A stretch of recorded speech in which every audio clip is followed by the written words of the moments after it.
Este es el podcast de Microjuris. Bienvenidos a la hora laboral. Tema de hoy, recuento laboral de 2024. Saludos, hoy conversamos con la licenciada Nani Marchand del bufete Ferraioli y con la licenciada Natalia Colón. Saludos. Hola, ¿cómo estás? Saludos, Muy Omar. bien. Hola, Natalia. Qué bueno, qué bueno Es que nos estamos tocó estar de juntas. celebración porque es el último episodio Sí. del año 2024. Así que vamos a estar conversando sobre esos cambios, ¿verdad?, más significativos en el panorama laboral en Puerto Rico durante este año.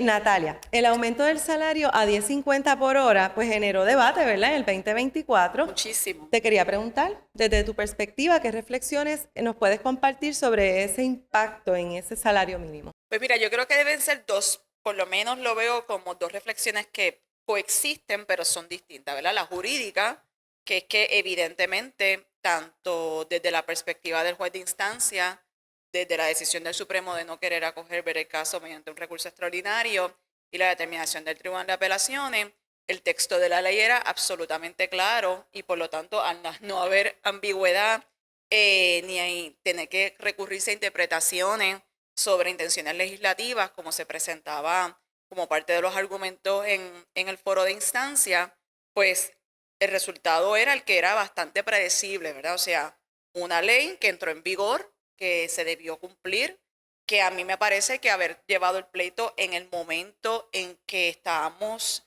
a días de que entrara el aumento del salario mínimo tampoco benefició la estrategia de litigio, porque a fin de cuentas se trata de tomar decisiones de negocios inmediatas. O sea, todos los patronos sabían desde el 2021 que el tercer aumento con toda probabilidad iba a entrar en vigor, así que tenían que hacer las proyecciones, ¿verdad, Nani? Yo creo que Sí, los ajustes en presupuesto también. claro, y los empleados anticipaban el aumento. Entonces, Claro. tú tienes también que tener esa otra, lo que le llamo el otro análisis, la otra perspectiva, Y que fue too little, too late, jurídicamente. Jurídicamente, too little, too late, y me parece, ¿verdad?, sin querer menospreciar, ¿verdad?, el intento, ¿verdad?, de presentar un caso de controversia en corte, que me parece que era una teoría muy alada por los pelos, para decirlo como hablamos en la calle, tratar de traer asuntos que lo que hacían era bordear algo que no estaba en controversia, que es en la medida en que no actuara la Comisión Evaluadora de Salario Mínimo en relación a modificar ese tercer aumento, entraba en vigor automáticamente porque el texto de la ley era claro. Y eso es lo que repetidamente, ¿verdad?, los tribunales resolvieron. Desde la perspectiva operacional, patronal, de negocios, de empleados, me parece también que debemos reflexionar. Me parece que las organizaciones empresariales que se unieron al pleito en la fase inicial, porque hubo otras que no continuaron durante toda la etapa apelativa, deben también reflexionar sobre cuáles son sus visiones de política salarial en Puerto Rico, porque no nos podemos quejar de que no tenemos forma de retener a nuestros trabajadores o de tener mejores talentos o que hay un éxodo de personas productivas del país si no creamos condiciones salariales, oye, dignas. Punto. O sea, no estamos hablando todavía, ¿verdad, Nani? O sea, todavía Puerto Rico, en relación a las jurisdicciones donde más puertorriqueños van a reubicarse con sus familias, a pesar de este aumento, ¿verdad?, y de esta nueva política pública salarial, que me parece que es bien importante que se lea y se relea esa exposición de motivos, porque cambió en Puerto Rico la política pública salarial con esa ley. Y eso me parece bien importante. Y una de las razones, que es a lo que quiero ir, o sea, una de las cosas específicas de la exposición de motivos es retener a las personas productivas en Puerto Rico. Así que si esa es nuestra nueva política pública en materia de salario para la empresa privada, pues tenemos que reflexionar en esa dirección. Y la pérdida de talento y la pérdida de población, que es un problemón en nuestro país, tiene que tener como enfoque retener personas, igual que lo hacemos las empresas, ¿verdad? Cuando vino la pandemia estábamos todos buscando estrategias de retención. Con programas de retención. Salarios, beneficios, Wellness program, trabajo remoto. Trabajos remotos, condiciones que permitieran que ese trabajador quisiera permanecer con nosotros en la empresa, pues esa misma estrategia la tenemos que usar a nivel de país. Y me parece que las organizaciones profesionales deben unirse a ese esfuerzo y tener una conversación profunda y seria sobre, no tan solo hoy, nuestras proyecciones de cara a las próximas décadas. Y el impacto económico, ¿verdad? Que se pregonaba que iban a tener las empresas, que iban a tener tal vez que cerrar o que se iban a ver afectadas, ¿todavía es muy pronto para ver ese efecto? ¿O tú puedes tal vez predecir, ¿verdad? Que no va a tener el impacto que se alegaba. A mí me parece, ¿verdad? Y eso ya son temas de proyecciones económicas. A mí me parece que un poco pues se trató de crear siempre pasa, cuando viene un aumento de salario mínimo siempre es el mismo argumento, ¿verdad? O sea, pero fíjese que no veo que inmediatamente haya tenido ese impacto al punto de que hoy anuncia el Departamento del Trabajo, ¿verdad? Que las empresas que radicaron solicitó una exoneración para el pago de bono navideño apenas no alcanzan 300, lo que es buenísimo, ¿verdad? Yo cuando trabajaba en la agencia, las listas esas eran interminables de miles de empresas. Pueden ser varias razones para eso. Una, y la más optimista, ¿por qué no serlo? De que las empresas están en un nivel económico que pueden asumir ese nivel de gasto, tanto el pago del bono como el pago de los salarios. Hubiese pensado que quizás si el impacto del salario mínimo era tan fuerte, más empresas iban a tener que buscar cómo cortar cuando están terminando el cierre de año y quizás solicitar la exoneración. Y eso no pasó. O sea, por lo menos numéricamente no correlaciona. Exacto, ¿verdad? A corto plazo no tienes una evidencia de que haya impactado ese aumento del salario mínimo. Y entonces me voy a mi micromundo, ¿verdad? Que es a las empresas a las que yo le doy servicio y ninguna me ha hecho un planteamiento de, mira, situación económica como consecuencia exclusivamente del salario, ¿verdad? Hay otros factores económicos que impactan a las empresas, ¿verdad? Y yo creo que el más significativo y el que hay que atender es el tema de energía eléctrica. Entonces se dice que cuando en Estados Unidos hay catarro, en Puerto Rico hay pulmonía, ¿verdad? Entonces sabemos que Donald Trump gana la presidencia, ¿verdad? Nuevamente. Y yo les quiero preguntar cuáles reflexiones, qué impacto ustedes creen que eso pueda tener en la política laboral, ¿verdad? De Estados Unidos y que pueda percolar, ¿verdad? Acá en Puerto Rico. ¿Qué tú crees, Nadine? Donald Trump. Te deja sin palabras. Yo creo que para seguirlo en el tema salarial, que yo creo que es algo que podemos atar y ahí entrar a otras cosas que pueden venir con esta nueva presidencia. Cuando Donald Trump entró en su primera presidencia, después de la presidencia de 2 términos de Barack Obama, estaba en controversia el nuevo aumento de salario mínimo para el personal exento. Ese aumento quedó paralizado por una orden judicial.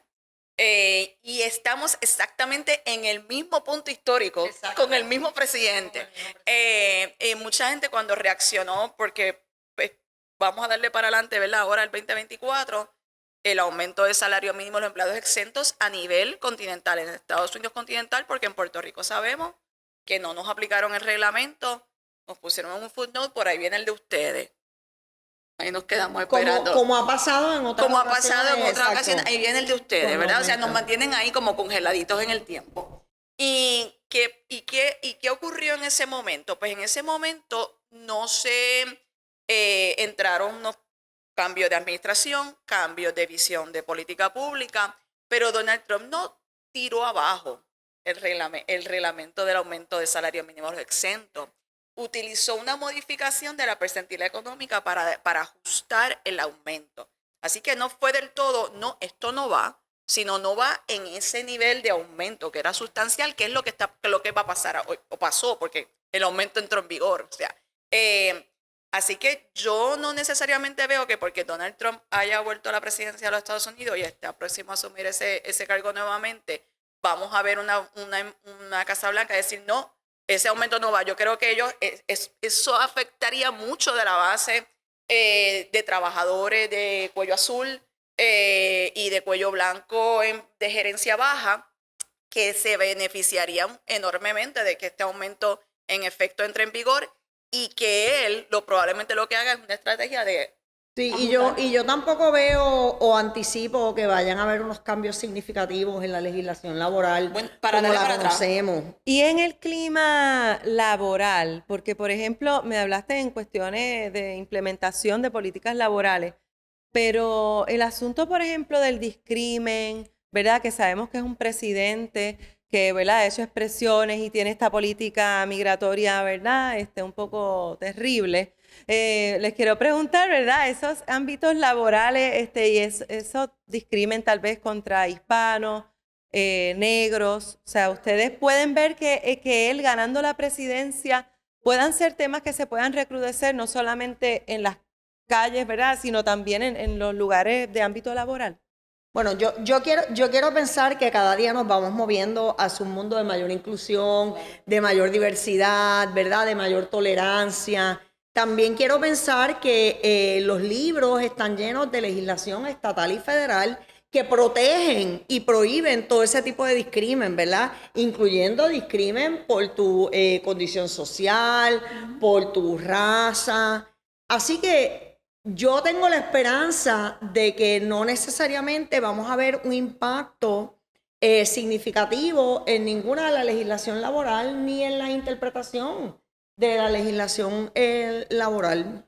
Quizás, y porque son litigios que están en curso a nivel federal, pero quizás en la perspectiva para darle ese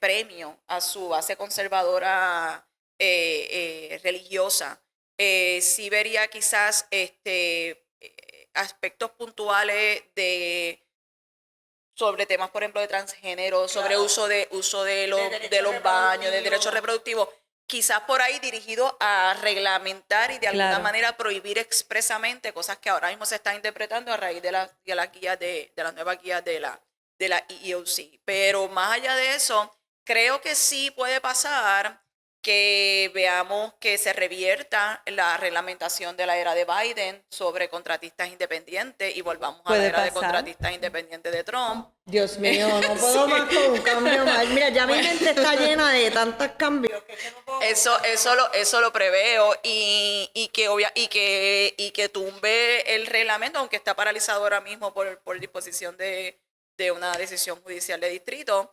Las exigencias del FTC con los non-competes, o sea, es una locura. O sea, y yo ahí pienso que ellos van a asumir errores y decir, no, o sea, eso se queda afuera, esto no va más, esto no es parte de nuestra política empresarial, etc. Ok, entonces tenemos datos que este año hubo un aumento de los empleados gig y les quiero preguntar, ¿verdad?, sobre eso, pero primero que todo, ¿verdad?, para beneficio de los que nos están escuchando y viendo que no saben qué es un empleado gig. Si me lo pueden, ¿verdad?, explicar primero. Bueno, el gig worker es un trabajo. El que nos trae el Uber, el que nos lleva en el Uber, el que nos trae el Uber Eats a casa, que sin esa gente yo no sobreviviría, francamente. Como un trabajador independiente. Es un trabajador independiente, es una industria poco regulada, informal, ¿verdad? Es desde el driver de Uber hasta la señora que hace los coquitos y los pasteles para la Navidad. El que hace videos en su casa para X o Y cosas. Esa es la economía. El tema del gig worker es que se utiliza ese concepto porque hay una línea bien gris y bien finita sobre si esas personas realmente tienen un nivel de grado de control de su propia actividad o gestión de negocio que le permita ser contratista independiente. O si es una fragilidad con económica, la regla de Trump, ¿no? con la regla de Trump, que era la regla que existía antes que Biden la cambiara, definitivamente los gig workers siguen siendo contratistas independientes, pero para eso se tienen que revertir la regla de Trump, de Biden, perdón. En el contexto de los gig workers es que el problema con ellos es que en muchas ocasiones se invierten una cantidad sustancial de tiempo que no correlaciona ni a estándares mínimos de salario. Y por ejemplo, jurisdicciones como Nueva York regularon, o sea, crearon legislación específica para crear un salario mínimo para estos empleados, particularmente los transportistas de comida, famosos Uber Eats, Dash, toda esa gente, Y eso, pues, un poco podemos ver que se siga explorando. ¿Y en Puerto Rico hay algún tipo de legislación? Bueno, no la hay similar a esto, pero puede ser el año que viene tal vez. Nada que ver. Es algo que Con podría esa ser la- legislatura, es algo que miren a podría ser ver. la comisión evaluadora. Sí, claro. Ahora vamos a sacar la bola de cristal para predicciones 2025. Con esta legislatura, bueno, es que no sabemos casi Todavía lo no que sabemos Es que no cuál es sabemos quiénes la van a composición final, componer, pero por lo todavía no menos sabemos tenemos cuál es la composición una final. gobernadora certificada por la Comisión Estatal de Elecciones. ¿Tú crees que haya ambiente, o sea, parte de las políticas laborales que puede impulsar Jennifer González, por ejemplo?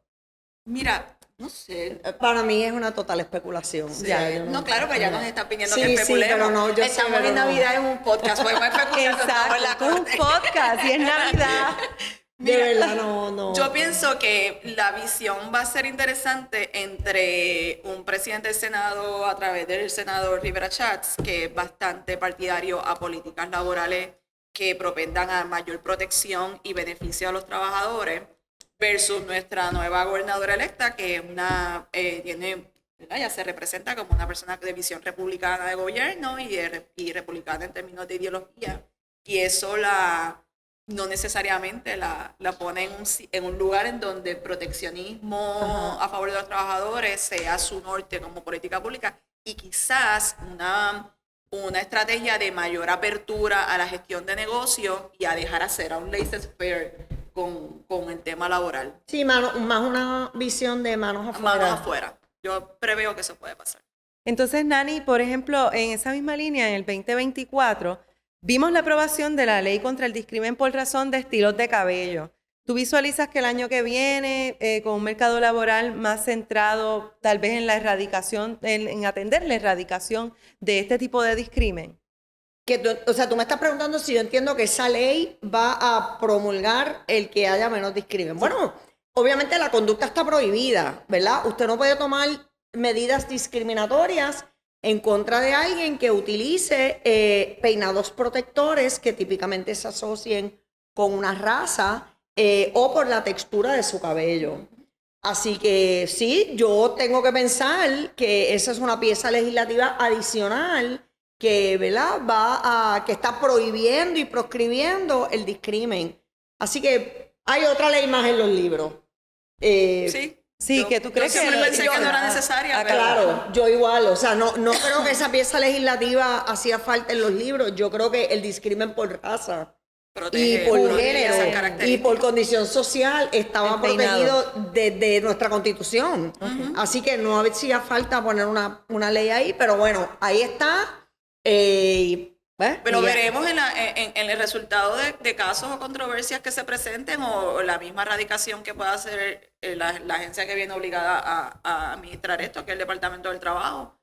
Sí. Pero para eso, pues, número uno, la ciudadanía tiene que tener contacto y conocimiento de sus derechos. Yo creo que por ahí es que tienen que, o sea, cuando sigues prohibiendo cosas, esta es mi visión, no sé, cuando sigues prohibiendo cosas que están prohibidas, o sea, y que razonablemente pudieron haber llevado un caso de controversia a cualquier persona, se han llevado casos de controversia, o sea, esto no es nuevo, o sea, te das cuenta que es un tema de falta de educación. No sé si tú lo ves así. Claro, y es lo mismo como, por ejemplo, con la ley de acoso laboral. De verdaderamente necesitábamos esa ley, otra ley más en los libros. Es que esa conducta ha estado prohibida de siempre. Usted no puede hostigar, humillar a las personas, hacerlas sentir de menos, faltarle respeto, hablarle con palabras soeces.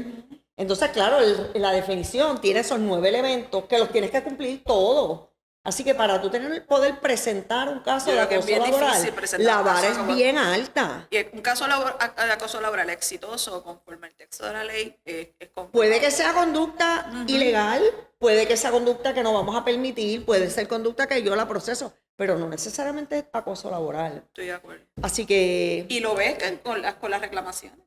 Sí. Las reclamaciones son superficiales en términos de lo que se imputa, porque para cumplir con el estándar jurídico que nos impusieron en esa ley. Yo he la hecho cuesta está empinada. múltiples investigaciones de acoso laboral como investigadora de tercero.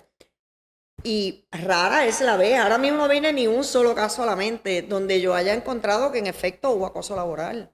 Porque es que es un test bien alto y se tienen que dar todos los elementos. Sí, que está empinada la cuesta Sí, para bastante poderlo empinada. probar, Sí, ¿verdad? O que se cumpla. esa ley yo no creo que haya sido una ley que venía ni a resolver un asunto, ni que haya sido tan tanto del lado proteccionista como de Como verdad típicamente lo son las son, leyes sí. laborales. Ok, vamos a hablar entonces de la inteligencia artificial. Inteligencia que artificial. este año también pues ha tenido, Importante. ¿verdad?, un desarrollo increíble y eso pues Arrancó. impacta también el entorno laboral.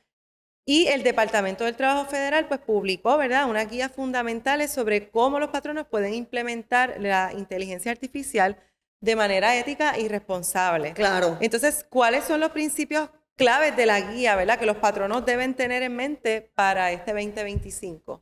Pues mira, lo primero que te comento sobre eso es que tengo que extender una invitación a todos los patronos a que se tienen que educar sobre el tema de inteligencia artificial. ¿Ok? Eso es como el cannabis medicinal. Eso llegó para quedarse. Y sí, usted tiene cannabis medicinal en su centro de empleo, al igual que tiene a sus empleados utilizando inteligencia artificial. Así que edúquese, dele prioridad a ese tema, porque bien utilizada puede ser fabulosa. Una maravilla. Bien Ajá. utilizado. Si no la utilizamos bien, es fatal, grave. ¿Ok? Así que el Departamento del Trabajo Federal emitió una guía y en síntesis lo que dice es que se debe de educar a los empleados, que debe de haber un enfoque no de sustituir al empleado por la inteligencia artificial, sino un enfoque de colaboración o de complementación al empleado a través de la inteligencia artificial. Habla de transparencia. Tienes que dejarle saber a tus recursos que estás implementando inteligencia En artificial. diferentes etapas. En diferentes etapas, que Claro. es una parte interesante. El- O sea, el porque desde la fase de reclutamiento, reclutamiento, la es decir, que si yo no me convierto en tu empleada, como quiera, tú tienes que hacer una divulgación de que dentro del proceso de reclutamiento has utilizado o estás utilizando alguna herramienta de inteligencia artificial que pudo haberte descartado a ti como candidato, y se activan hasta unas protecciones Sí. en la Birth Rate Act. O sea, Mira, yo te voy a dar un ejemplo, que este es un ejemplo clásico, está documentado. Se abre una plaza, entonces la entrevista es a través de chatbot, ¿verdad? Así que tú estás hablando con un robot, tú no estás hablando con una persona. Y el chatbot le hace varias preguntas y una de las preguntas que le hace al candidato es si tú puedes estar parado 3 horas o más. Y el candidato contestó que no. Y el chatbot le dijo, gracias por venir, ha sido un placer, feliz Navidad. Clan, trancó la entrevista. La pregunta es ¿por qué no? Claro, Claro. nunca le pregunta por qué no. Si tiene y un además, pedimento físico, Si le hacen una pregunta de seguimiento, razones para que no. claro, era Que un... quizás ese te da más información y sabes si estás atendiendo un impedido, si lo que estás atendiendo es una persona que lo que necesita es parar 15 minutos para sentarse y para seguir porque está embarazada. O sea, son cosas que son, obviamente, pues, lo que dice la guía, ¿verdad? Que tienes que buscar herramientas que cuando las utilices no tengan la consecuencia de tener impacto adverso o trato Discriminatorio. desigual Claro. en grupos, ¿verdad? En grupos que están protegidos. En este caso que les estoy planteando, era para una plaza de maestro. Y el candidato era un parapléjico. Ve para allá. Así que no podía estar parado 3 horas, pero podía llevar a cabo perfectamente bien todas las funciones esenciales del puesto sin ningún acomodo. Porque él puede dar sus clases sentado. Sentado. Y si necesita alguna asistencia de tecnología, bueno, pues ya ahí sería cuestión de solicitar un acomodo. Pero ese es un ejemplo, ¿verdad? Así que tenemos muchas situaciones. Otro gran problema que tiene la inteligencia artificial son los sesgos y las alucinaciones. La inteligencia artificial la alimentamos humanos, ¿verdad? Con nuestra utilización, con nuestros searches, con lo que hablamos, con lo que posteamos. Así que nuestros prejuicios y nuestras preconcepciones están embedded, están innatas ahí en lo que estamos haciendo. Así que la inteligencia artificial está llena de sesgos y de alucinaciones y de prejuicios. Alucinaciones es cuando la inteligencia artificial dice cosas que no son o se inventa cosas que no pasaron, ¿verdad? Para contestar, para suplirte una respuesta. Exacto. Para no Este, quedarse pensando. Así que es maravilloso, es un tema súper interesante, pero la invitación es a que la utilicen bien y se tienen que educar Y una de las sobre cosas el tema. que es interesante que dice la guía es que requiere, y más, o sea, la guía es la guía, ¿verdad? O sea, los abogados sabemos que la guía es eso, o sea, trata de adherirte a la guía, ¿verdad? Para evitar muchas controversias, pero no es una ley, o sea, no es Claro. un mandato legislativo. Pero recargan en múltiples ocasiones la necesidad de contar con auditores especializados para revisar estos instrumentos de inteligencia artificial de tiempo en tiempo. Porque esos sesgos, esos bias, todas esas cosas pueden ir surgiendo por lo que dice Nani, o sea, por cómo le vamos supliendo la información a la herramienta que estemos utilizando. Y esas auditorías te ponen a ti como patrono en estrategia de defensa con tu mejor alternativa. Mira, mi última auditoría fue hace 3 meses y esto fue lo que nos certificaron. Y esa va a ser una estrategia de defensa cuando estemos frente a una reclamación de discrimen. Sí. Y hablando de guías y de discrimen también, otro tema que debemos discutir, ¿verdad? Antes de despedirnos, son las guías de interpretación de la legislación que prohíbe el discrimen en el empleo en Puerto Rico. Sí. ¿Verdad? ¿Qué podemos destacar de este documento? Además de que tiene 200 Ajá, tiene 200 y pico de páginas. Miren, tiene Largo y aburrido. Ajá. Yo le puedo dar mi opinión sobre el documento. Yo creo que es un gran esfuerzo y, ¿verdad? Y felicito al Departamento del Trabajo y a su secretario, ¿verdad? Por el esfuerzo. Yo creo que todo especialista de recursos humanos debe de tener esa guía en su escritorio, en una carpetita, ¿verdad? Porque es una introducción, es un compendio de lo que dice, de lo que dicen las leyes, de lo que dicen los casos, y yo creo que es una excelente herramienta tanto para patronos como para empleados, digamos un quick reference. También creo que todo abogado que esté dando sus pininos en el derecho laboral y del empleo debe de tener esa guía y las guías anteriores que son las de Carlos. Las de Carlos Saavedra cuando era el secretario del Trabajo, que son las guías interpretativas de la legislación laboral. Hay 2 guías, las guías interpretativas de la legislación laboral y las guías interpretativas de las leyes que prohíben el discrimen. Este es como más especializado. O sea, que esas son las 2 Biblias que un abogado o abogada joven que comience en el ámbito laboral debe tener. La que se hizo Sí, pero nada, eso es de mis tiempos, tú ni hables de eso, olvídate de eso. Ya eso está te choteaste el dedal. Olvídate de eso. Lo lamento. Ahora, yo creo que importante en esa guía, Nadine. Eso es como hablar de los decretos. Todavía están por ahí. Es que todavía están vivos. Sí, pero tú no sabes. Los han matado. Pero hay que decirlo bajito. No saben matar los decretos.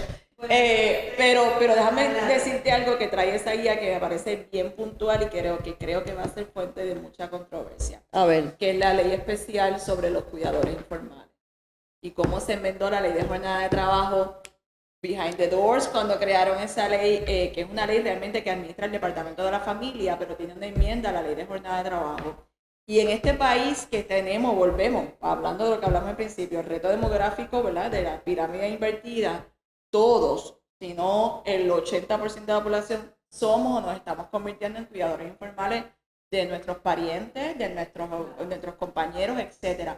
Y esa disposición de ley que aplica indistintamente tu tiempo trabajado, una vez te registres, ¿verdad? Hay unos pasos para convertirte en cuidador informal. Creo que es una puertita de actos de discrimen bastante significativa porque abre la puerta, no sé si lo ves como yo lo veo, abre la puerta a que te traten como impedido por asociación, como impedido. Y creo que hay potenciales controversias que pueden venir desde ahí. Sí, podría ser que, ¿verdad? Hagan esa analogía de, bueno, en la medida en que tú estás asociado con... pues yo no sé, que es un precepto de la ADA. Sí, claro, es un precepto de la ADA y no tan solo eso, o sea, hay una obligación de recibirle la solicitud a esa persona que necesita un ajuste, ¿verdad? Aquí todo el mundo usa el concepto de como razonable muy liberalmente, pero realmente es un ajuste a sus términos y condiciones de empleo, ya sea horario, lugar, etcétera, para poder cumplir con ese rol dual de ser trabajador y a la misma vez cuidador informal. Yo creo que eso fue bien fast track, eso pasó por debajo del radar y me parece que es una de esas puertitas de discrimen por impedimento por asociación que va a dar de qué hablar por la naturaleza de la población. Ok. Sí. Ok, entonces vamos a, en vez del consejo de la semana, vamos a resolución de año nuevo para los empleados y para los patronos. ¿Qué ustedes les recomiendan, verdad? Que hagan como una introspección, eso que nosotros nos proponemos una nueva dieta, nos proponemos leer 3 libros, nos proponemos, ¿verdad? Ese patrón, ese empleado. ¿Qué resolución de año nuevo para ustedes, verdad, debe hacer en este 2025? Bueno, pues para atarlo con algo que hemos estado hablando, que yo le doy bien duro en todos los podcasts que hago, yo creo que debemos de sacar presupuesto y tiempo para adiestrar a nuestro personal. O sea, yo no me puedo cansar de decir eso. La mitad de los problemas que llegan a mi escritorio fueron por falta de conocimiento o de asesoría o de know-how.